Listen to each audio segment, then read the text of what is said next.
موضوع اور من گھڑت باتیں جو لوگوں کے درمیان مشہور ہیں، ان میں سے ایک من گھڑت اور موضوع روایت یہ بھی ہے، کہا جاتا ہے اطلب العلم من المہدی الی اللحدی، کہ علم حاصل کرو بچھونے سے لے کر کے قبر تک۔ یعنی بچہ جس میں پرورش پاتا ہے، جس کو بچھونا یا پالنا یا بستر کہا جاتا ہے، عربی میں اس کے لیے مہد کا لفظ استعمال ہوتا ہے، تو اردو میں اس کو بچھونا، بچے کا بستر یا پالنا وغیرہ کہہ سکتے ہیں۔ اور مطلب یہ ہے کہ حضور نے فرمایا کہ علم حاصل کرو بچپن سے لے کر کے قبر میں جانے تک، یعنی پوری زندگی علم حاصل کرو۔ اور الفاظ ہیں اطلب العلم من المہدی الی اللحدی، یہ کہا جاتا ہے کہ اللہ کے رسول کی حدیث ہے۔ حالانکہ جب تحقیق کی جاتی ہے تو معلوم ہوتا ہے کہ یہ اللہ کے رسول کی حدیث نہیں ہے۔ یہ بات تو صحیح ہے کہ علم حاصل کرنا چاہیے پوری زندگی، انسان پوری زندگی علم حاصل کرتا رہے تب بھی وہ طالب علم ہی رہتا ہے، اور علم تو ایک سمندر ہے، علم کی کوئی انتہا نہیں ہے، جتنا علم حاصل کرتے جاؤ گے علم حاصل ہوتا چلا جائے گا، لیکن اس کی انتہا ہاتھ نہیں آئے گی۔ تو پوری زندگی آدمی علم حاصل کرتا رہے تب بھی وہ طالب علم ہی رہے گا اور علم کی گہرائی تک نہیں پہنچ پائے گا۔ لیکن یہ جو الفاظ ہیں اطلب العلم من المہدی الی اللحدی، یہ حدیث رسول نہیں ہے۔ چنانچہ حدیث کی کسی بھی معتبر اور مستند کتاب کے اندر یہ روایت منقول نہیں ہے۔ البتہ کچھ کتابیں ہیں جن کے اندر یہ روایت منقول ہے، جیسا کہ کشف الظنون ہے، روح البیان ہے۔ اس کے علاوہ اور بھی کئی کتابیں ہیں مواعظ کی، خطبات کی، جن میں یہ روایت نقل کی گئی۔ لیکن جہاں پر بھی یہ روایت ان کتابوں کے اندر ہے وہ وہاں بغیر سند کے ہے، بغیر حوالے کے ہے، اس لیے زیادہ غالب بات یہی ہے کہ یہ حدیث رسول نہیں ہے۔ اور شیخ صالح بن عبد العزیز نے ایک رسالہ لکھا ہے جس کا نام ہے فضل العلم و صفات اہلہ و فضلہم، اور اس کے اندر انہوں نے یہ لکھا ہے کہ یہ امام احمد ابن حنبل کا ملفوظ ہے، یعنی یہ جو ہے اطلب العلم من المہدی الی اللحدی، یہ حدیث رسول نہیں ہے بلکہ امام احمد ابن حنبل کا مقولہ ہے، ان کی بات ہے۔ ایک روایت اور ہے، وہ بھی بہت زیادہ مشہور ہے لوگوں کے درمیان، وہ یہ ہے کہ المؤمن فی المسجد کالسمک فی الماء، یعنی ایمان والے کو مسجد کے اندر ایسے سکون حاصل ہوتا ہے جیسا کہ مچھلی کو پانی کے اندر سکون حاصل ہوتا ہے۔ یہ لوگوں کے اندر بہت مشہور ہے، اور بعض مقررین، بعض خطباء اس کو بیان کرتے ہیں اور کہتے ہیں کہ بھئی مومن کی مثال مسجد کے اندر ایسی ہے جیسا کہ مچھلی پانی کے اندر، حضور نے فرمایا ہے،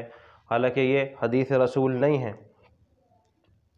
چنانچہ بہت زیادہ تلاش کرنے کے بعد بھی یہ روایت حدیث کی کتابوں کے اندر نہیں ملتی ہے، اور علامہ عجلونی نے اس کے بارے میں اپنی کتاب کشف الخفا میں یہ لکھا ہے کہ لم اعرفہ حدیثا وان اشتہر بذلک ویشبہ ان یکون من کلام مالک بن دینار فقد نقل المناوی عنہ انہ قال المنافقون فی المسجد کالعصافیر فی القفص، یعنی مجھے اس روایت کا حدیث ہونا معلوم نہیں ہو سکا، اگرچہ یہ لوگوں کے درمیان بہت زیادہ مشہور ہے،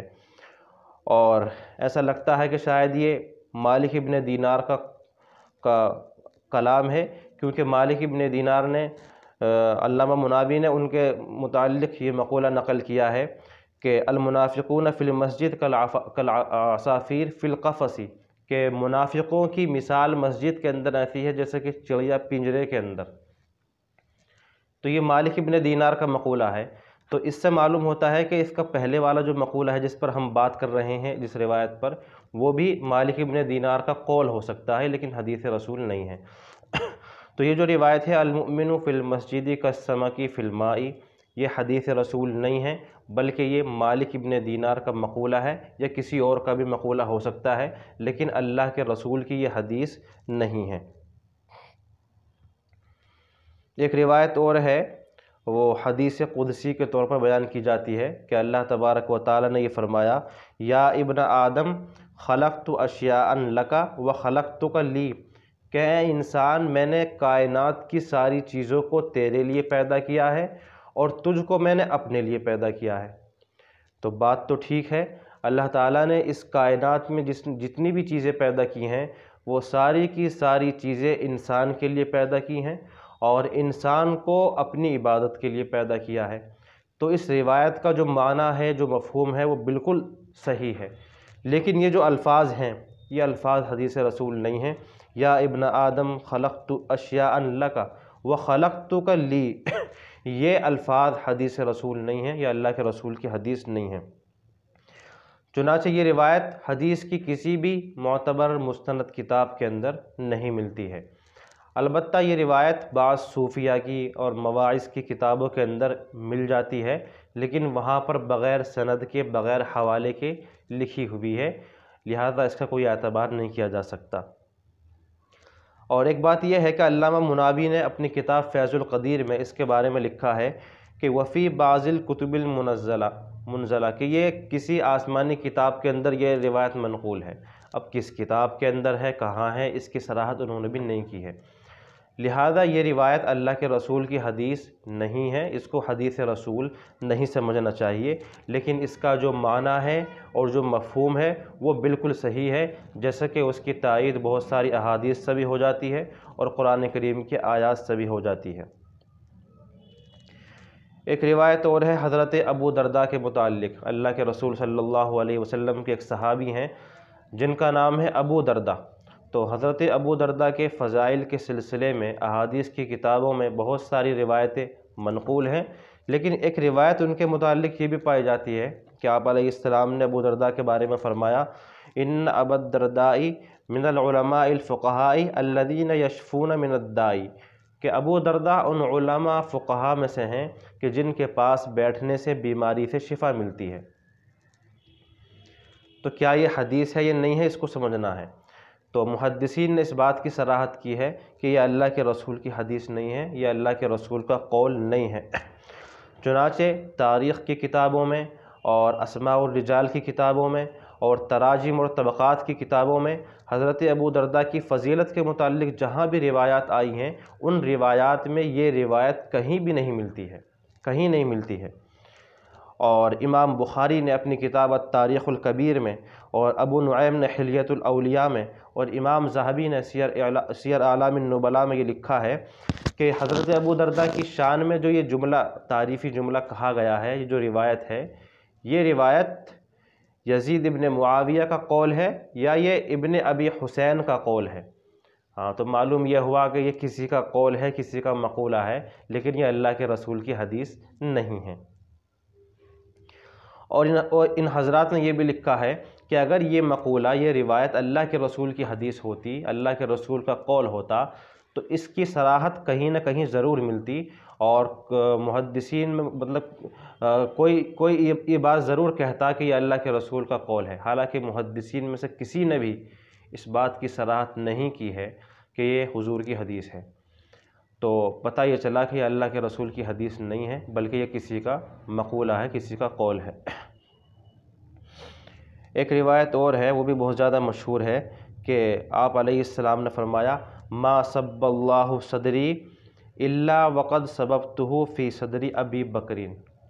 یہ روایت حضرت ابوبکر صدیق کی فضیلت کے متعلق ہے کہ اللہ کے رسول نے فرمایا کہ اللہ تعالیٰ نے میرے دل کے اندر جو علم معرفت اور جو علوم اور جو علم باطن، جو علم معرفت اللہ نے میرے سینے میں رکھا ہے، میں نے اس کو ابو بکر صدیق کے سینے میں منتقل کر دیا، وہ سارا علم میں نے ابو بکر صدیق کے سینے میں ڈال دیا۔ یہ اس روایت کا ترجمہ ہے۔ تو یہ روایت بھی موضوع ہے، من گھڑت ہے۔ یہ روایت بعد کے زمانے میں گھڑی گئی ہے اور کسی نے گھڑ کر کے حضرت ابوبکر صدیق کی فضیلت کے سلسلے میں ان کی طرف منسوب کر دی ہے۔ چنانچہ اس روایت کے بارے میں علامہ ابن الجوزی نے اپنی کتاب الموضوعات میں یہ لکھا ہے کہ میں یہ روایت بہت زمانے سے لوگوں میں سنتا چلا آ رہا ہوں، اور یہ روایت میں نے بہت مرتبہ لوگوں میں سنی ہے، لیکن میں نے تلاش کی، لیکن مجھے کہیں تلاش کرنے کے باوجود یہ روایت نہیں ملی، اور مجھے اس کا کہیں سے کوئی ثبوت نہیں ملا۔ حتیٰ کہ موضوعات میں جو موضوع روایتیں ہیں، ان روایتوں کے اندر بھی مجھے یہ روایت کہیں نہیں مل سکی۔ اور اس کے علاوہ علامہ ابن قیم نے اپنی کتاب المنار المنیف میں یہ لکھا ہے کہ بعض جاہلوں نے حضرت ابوبکر صدیق کی طرف جو روایتیں گھڑ کر کے منسوب کی ہیں، ان روایات میں سے ایک روایت یہ بھی ہے جس پر ہم بات کر رہے ہیں، یعنی ان کی رائے یہ ہے کہ یہ ایک موضوع اور من گھڑت روایت ہے۔ اس کے علاوہ علامہ طیبی فرماتے ہیں کہ امام قزائی نے کتاب لکھی ہے جس کا نام ہے الدر الملتقط فی تبیین الغلط، اور اس کتاب کے اندر موضوع اور من گھڑت روایات کو جمع کیا گیا ہے، اور حضرت ابوبکر صدیق کے سلسلے میں جو یہ روایت گھڑی گئی ہے یہ روایت بھی ان روایتوں کے اندر موجود ہے۔ تو پتہ یہ چلا کہ یہ ایک موضوع اور من گھڑت روایت ہے۔ اس کے علاوہ علامہ اجلونی نے اپنی کتاب کشف الخفا میں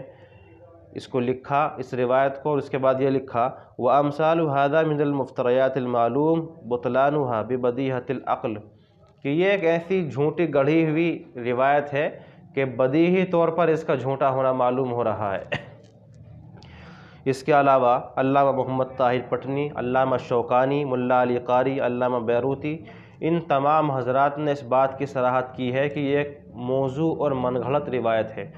اور علامہ اجلونی نے تو یہ لکھا ہے کہ یہ روایت اتنی زیادہ موضوع اور من گھڑت ہے کہ اگر اس روایت کو کسی کے سامنے بیان کیا جائے گا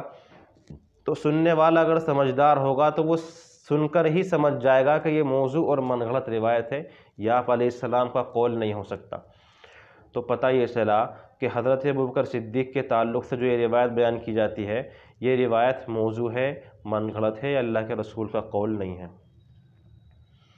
ایک روایت اور ہے، وہ بھی بہت زیادہ مشہور ہے لوگوں کے درمیان، وہ یہ ہے من صلی خلف عالم تقی فکأنما صلی خلف نبی، کہ جس آدمی نے کسی متقی عالم کے پیچھے نماز پڑھی تو گویا کہ اس نے حضور علیہ السلام کے پیچھے نماز پڑھی۔ یہ روایت بہت بیان کی جاتی ہے، حتیٰ کہ بعض فقہ کی کتابوں کے اندر بھی یہ روایت نقل کر دی گئی، اور وہیں سے لوگوں نے یہ سمجھ لیا کہ یہ شاید حدیث ہے۔ صاحب ہدایہ نے بھی اپنی کتاب ہدایہ میں باب الامامت میں اس روایت کو نقل کیا اور اس کو حضور کی طرف منسوب کر دیا، قولہ علیہ السلام کہہ کر کے اس روایت کو بیان کیا کہ من صلی خلف عالم تقی فکأنما صلی خلف نبی۔ تو صاحب ہدایہ سے بھی یہ چوک ہوئی ہے، انہوں نے اس کو حدیث کے طور پر پیش کر دیا، حالانکہ یہ حدیث نہیں ہے۔ چنانچہ اس روایت کے متعلق علامہ ضیالعی نے نصب الرایہ میں یہ لکھا ہے کہ یہ روایت غریب ہے، غریبن کا لفظ استعمال کیا، اور علامہ ضیالعی جس روایت کے بارے میں غریبن کہیں تو اس کا مطلب ہوتا ہے لم یوجد، کہ یہ روایت کہیں نہیں پائی جاتی ہے، تو معلوم یہ ہوا کہ یہ روایت کہیں نہیں ملتی ہے۔ اس کے علاوہ حافظ ابن حجر عسقلانی نے الدرایہ میں لکھا ہے لم اجدہ، کہ یہ روایت مجھے کہیں نہیں ملی، اور اس کے علاوہ علامہ عینی نے البنایہ میں لکھا ہے کہ ھذا الحدیث غریب لیس فی کتب الحدیث، کہ یہ روایت غریب ہے اور احادیث کی کتابوں کے اندر یہ روایت کہیں نہیں پائی جاتی ہے۔ اور علامہ سخاوی نے اپنی کتاب المقاصد الحسنہ میں یہ لکھا ہے لم اقف علیہ بہذا اللفظ، کہ ان الفاظ کے ساتھ یہ روایت مجھے کہیں نہیں مل سکی۔ اور محدثین جب کسی روایت کے بارے میں لم یوجد، لم اجدہ، غریب، اس طرح کے الفاظ استعمال کریں تو اس کا مطلب یہ ہوتا ہے کہ یہ روایت آپ علیہ السلام سے ثابت نہیں ہے، یہ حضور کی حدیث نہیں ہے۔ اس کے علاوہ علامہ محمد طاہر پٹنی، علامہ شوکانی، ملا علی قاری، علامہ اجلونی، علامہ بیروتی، ان تمام حضرات نے اس روایت کو بے اصل اور بے سند قرار دیا ہے۔ تو معلوم یہ ہوا کہ یہ جو روایت ہے من صلی خلف عالم تقی فکأنما صلی خلف نبی، کہ جس آدمی نے کسی متقی عالم کے پیچھے نماز پڑھی تو وہ گویا ایسا ہے جیسے کہ اس نے نبی کے پیچھے نماز پڑھی،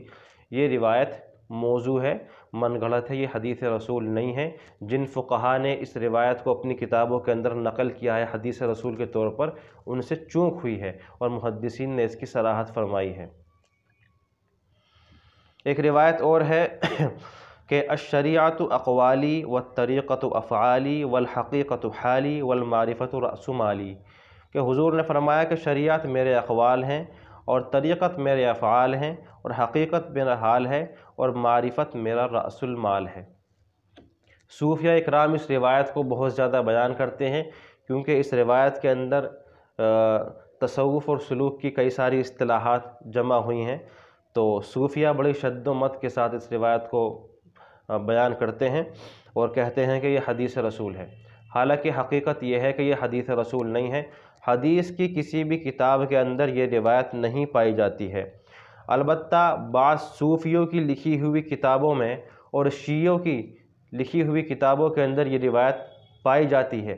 جیسا کہ میزان الحکمہ ہے اور مستدرک الوسائل ہے اور شرح الاسماء الحسنی ہے۔ ان کتابوں کے اندر یہ روایت پائی جاتی ہے۔ تو شیعوں کی کتابوں میں اور صوفیہ کرام کی کتابوں کے اندر یہ روایت پائی جاتی ہے، لیکن وہاں بھی بغیر سند کے ہے، بغیر کسی حوالے کے ہے۔ اور جو احادیث کی معتبر مستند متداول کتابیں ہیں، ان کتابوں کے اندر یہ روایت نہیں پائی جاتی ہے، اور محدثین نے اس بات کی صراحت فرمائی ہے کہ یہ موضوع اور من گھڑت روایت ہے۔ چنانچہ علامہ اجلونی لکھتے ہیں کہ مجھے نہیں معلوم کہ یہ روایت کسی محدث سے ثابت ہے بھی یا نہیں، لہذا میں اس کے بارے میں کیا کہہ سکتا ہوں۔ یعنی وہ یہ کہنا چاہ رہے ہیں کہ یہ پتہ نہیں کہاں سے کس نے گھڑ دی ہے، یہ روایت آپ علیہ السلام سے ثابت نہیں ہے۔ اور دوسری بات یہ بھی ہے کہ اس روایت کے اندر تصوف اور سلوک کی کئی ساری اصطلاحات آئی ہیں، جیسا کہ کہا گیا الشریعۃ اقوالی والطریقۃ حالی افعالی والحقیقۃ حالی والمعرفۃ رأس مالی۔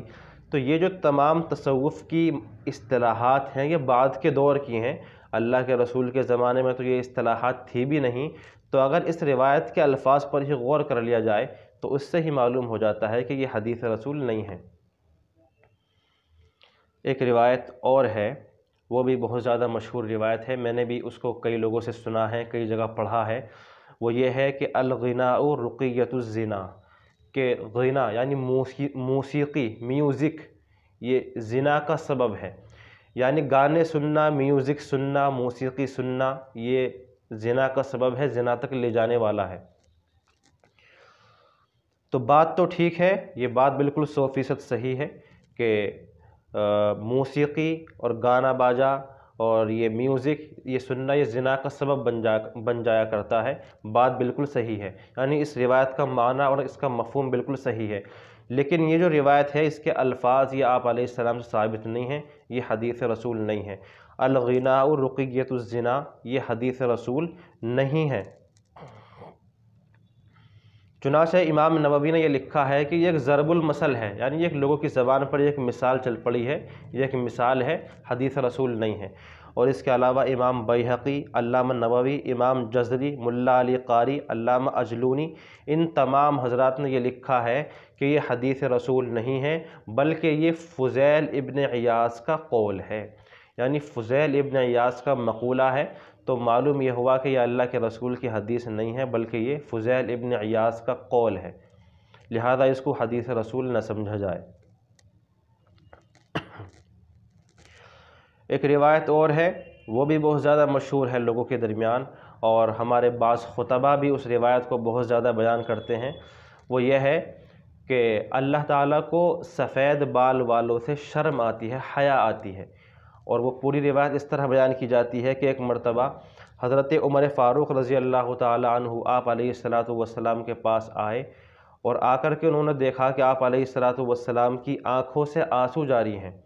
تو حضرت عمر رضی اللہ تعالیٰ عنہ پریشان ہوئے، اور انہوں نے آپ علیہ السلام سے یہ معلوم کیا کہ اللہ کے رسول آپ کیوں رو رہے ہیں، آپ کی آنکھوں سے آنسو کیوں جاری ہیں؟ تو حضور علیہ السلام نے فرمایا کہ میرے پاس ابھی جبرائیل امین آئے تھے، اور انہوں نے آ کر کے یہ کہا تھا کہ جب کوئی بندہ کلمہ پڑھتا ہے اور پوری زندگی وہ کلمہ پڑھتا رہا، یعنی وہ مسلمان رہا، مومن رہا، تو جب وہ بوڑھا ہو جاتا ہے، اس کے بال سفید ہو جاتے ہیں، تو اللہ تعالیٰ کو اس بندے کو عذاب دیتے ہوئے شرم اور حیا آتی ہے۔ تو میں اس لیے رو رہا ہوں کہ اللہ تعالیٰ اس بندے کو عذاب دینے سے شرماتا ہے، لیکن وہ بندہ اللہ کی نافرمانی کرنے سے کیوں نہیں شرماتا، کیوں نہیں حیا کرتا؟ یہ روایت بیان کی جاتی ہے۔ اور اسی سے ملتی جلتی ایک روایت اور ہے جو حضرت انس سے مروی ہے، اس کے اندر بھی یہی معنی ہے، یہی مفہوم ہے، لیکن محدثین نے صراحت فرمائی ہے کہ یہ روایت، یہ دونوں روایتیں جو اس معنی کی ہیں، یہ موضوع ہیں، من گھڑت ہیں، یہ اللہ کے رسول کی حدیث نہیں ہے۔ اللہ کے رسول صلی اللہ علیہ وسلم سے یہ روایتیں ثابت نہیں ہیں، بلکہ یہ موضوع اور من گھڑت اور گھڑی ہوئی باتیں ہیں، یہ حدیث رسول نہیں ہے۔